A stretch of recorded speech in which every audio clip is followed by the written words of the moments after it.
चलिए एक बड़े ही दिलचस्प सवाल से शुरू करते हैं। क्या हो अगर गुरुत्वाकर्षण, मतलब वो चीज़ जो हमें ज़मीन से जुड़े रखती है और ग्रहों को उनकी कक्षाओं में, असल में कोई फोर्स, कोई बल है ही नहीं? क्या हो अगर ये कुछ और, कुछ ज़्यादा बुनियादी हो? इस पड़ताल में हम इसी क्रांतिकारी विचार को समझेंगे। गुरुत्वाकर्षण बल नहीं, बल्कि ज्यामिति है। ये कहानी शुरू होती है एक बड़ी अजीब सी पहेली से। सदियों पहले गैलीलियो ने यह देखा था कि अगर हवा का कोई असर ना हो तो एक भारी हथौड़ा और एक हल्का सा पंख दोनों एक ही रफ्तार से गिरते हैं। ये सुनने में भले ही थोड़ा अटपटा लगे, पर यह एक साबित हो चुका सच है। अरे, इसे तो चांद पर भी टेस्ट किया जा चुका है। तो ये सिर्फ कोई मजेदार फैक्ट नहीं है, बल्कि गुरुत्वाकर्षण के असली नेचर का एक बहुत बड़ा सुराग है। इससे ये पता चलता है कि गुरुत्वाकर्षण को इस बात से कोई फर्क नहीं पड़ता कि किसी चीज का वजन कितना है या वो किस चीज से बनी है। वो हर चीज पर एक जैसा असर डालता है, और यही वो बात है जो इससे बाकी सभी फोर्सेस जैसे कि मैग्नेटिज्म से बिल्कुल अलग बना देती है। और इस सिद्धांत को सिर्फ लैब में नहीं, बल्कि बहुत बड़े, मतलब कॉस्मिक लेवल पर गजब की सटीकता से परखा गया है। अपोलो एस्ट्रोनॉट्स ने चांद पर ये खास तरह के शीशे, जिन्हें रेट्रो रिफ्लेक्टर कहते हैं, छोड़े थे। अब वैज्ञानिक पृथ्वी से लेजर बीम भेजकर और उनके वापस आने का टाइम नापकर चांद और पृथ्वी के सूरज की तरफ गिरने की तुलना कर सकते हैं, बिल्कुल ऐसे जैसे वो एक ही दौड़ में दो धावक हों। ये जो नंबर है ना, ये बताता है कि वो प्रयोग कितना कितना ज्यादा सटीक था। मतलब चांद और पृथ्वी का जो त्वरण है वो 100 खरब में से एक हिस्से तक मैच करता है। जरा सोचिए, इतनी सटीकता की तो हम कल्पना भी नहीं कर सकते। और यही सटीकता इस पहेली को और भी गहरा कर देती है। आखिर गुरुत्वाकर्षण इतना सटीक और सबके लिए एक जैसा क्यों है? इसका जवाब हमारी रोजमर्रा की जिंदगी में ही छिपा है।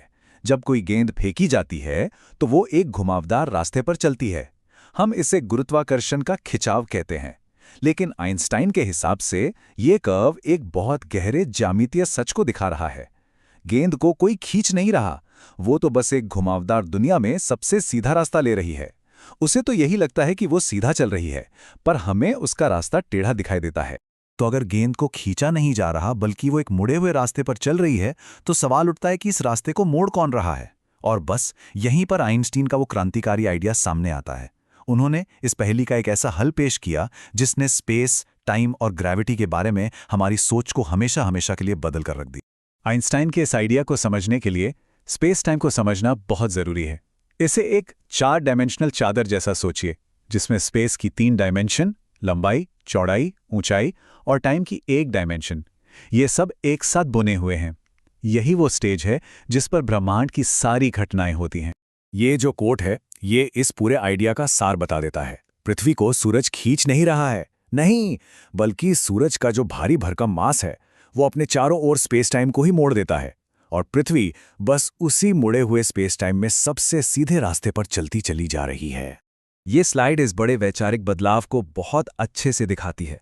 न्यूटन के लिए गुरुत्वाकर्षण एक रहस्यमयी ताकत थी जो दूर से ही काम करती थी, लेकिन आइंस्टीन के लिए ये कोई ताकत है ही नहीं, ये तो ज्योमेट्री है। चीजें बस स्पेस टाइम के आकार को फॉलो करती हैं, ठीक वैसे ही जैसे एक कंचा एक मुड़ी हुई रबर शीट पर रखी भारी गेंद के चारों ओर लुढ़कता है। ठीक है, ये आइडिया तो बहुत शानदार है, पर एक बड़ा सवाल खड़ा करता है। अगर स्पेस टाइम वाकई में मुड़ा हुआ है तो हम इसे माप कैसे सकते हैं? उस चीज का आकार कैसे नापें जिसे हम देख भी नहीं सकते? इसका जवाब हमें मिलता है 1820 के दशक में एक महान गणितज्ञ कार्ल फ्रेडरिक गॉस के एक शानदार आइडिया से। उनका तर्क था कि अगर स्पेस खुद ही कर्व्ड है तो ज्योमेट्री के नियम भी बदल जाने चाहिए। इसे टेस्ट करने के लिए उन्होंने जर्मनी में 3 पहाड़ों की चोटियों के बीच एक बहुत बड़ा ट्रायंगल बनाकर उसके एंगल्स को मापने की कोशिश की, ये देखने के लिए कि क्या उनका जोड़ 180 डिग्री से अलग है। इसके पीछे का लॉजिक बहुत ही सिंपल और सुंदर है। स्कूल में हम सबने पढ़ा है कि एक फ्लैट कागज पर बने ट्रायंगल के एंगल्स का जोड़ हमेशा 180 डिग्री होता है। लेकिन अगर यही ट्रायंगल आप किसी ग्लोब जैसी घुमावदार सतह पर बनाएं तो एंगल्स का जोड़ 180 से ज्यादा होगा। गॉस का आइडिया यही था कि शायद हमारा स्पेस भी कुछ इसी तरह घुमावदार हो।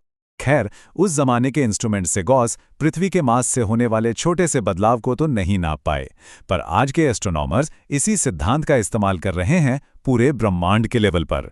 वो बिग बैंग की बची हुई रोशनी, जिसे कॉस्मिक माइक्रोवेव बैकग्राउंड कहते हैं, उसका इस्तेमाल करके एक विशाल कॉस्मिक ट्रायंगल बनाते हैं और उससे पूरे ब्रह्मांड के आकार को मापते हैं। इन मापों से ब्रह्मांड के लिए 3 तरह की ज्योमेट्री की संभावना बनती है: पॉजिटिवली कर्व्ड यानी एक गोले की तरह, नेगेटिवली कर्व्ड यानी एक कांठी की तरह, या फिर बिल्कुल फ्लैट। और अब तक के जो सबसे सटीक माप हैं वो बताते हैं कि हमारा ब्रह्मांड बड़े पैमाने पर हैरान करने वाली हद तक फ्लैट है। तो इन सब का मतलब क्या है? ये सिर्फ एस्ट्रोनॉमर्स और फिजिसिस्ट के लिए कोई थ्योरी नहीं है, ये उस हकीकत के बारे में है जिसमें हम हर पल, हर सेकंड जी रहे हैं। तो अगली बार जब अपने पैरों के नीचे जमीन को महसूस करें, तो ये याद रखिएगा, कोई रहस्यमयी ताकत नीचे नहीं खींच रही है, बल्कि आप तो बस पृथ्वी के भारी मास की वजह से मुड़े हुए स्पेस टाइम में सबसे सीधे रास्ते पर चल रहे हैं। हमारा हर कदम ज्यामिति के नियमों का पालन ही तो है। और ये हमें एक आखिरी सवाल के साथ छोड़ जाता है। अगर गुरुत्वाकर्षण जैसा इतना जाना पहचाना अनुभव असल में स्पेस टाइम के एक अदृश्य मोड़ का नतीजा है, तो हमारी हकीकत में और कौन सी गहरी सच्चाइयां हैं जो अभी भी हमारी नजरों से छिपी हुई हैं और बस खोजे जाने का इंतजार कर रही हैं?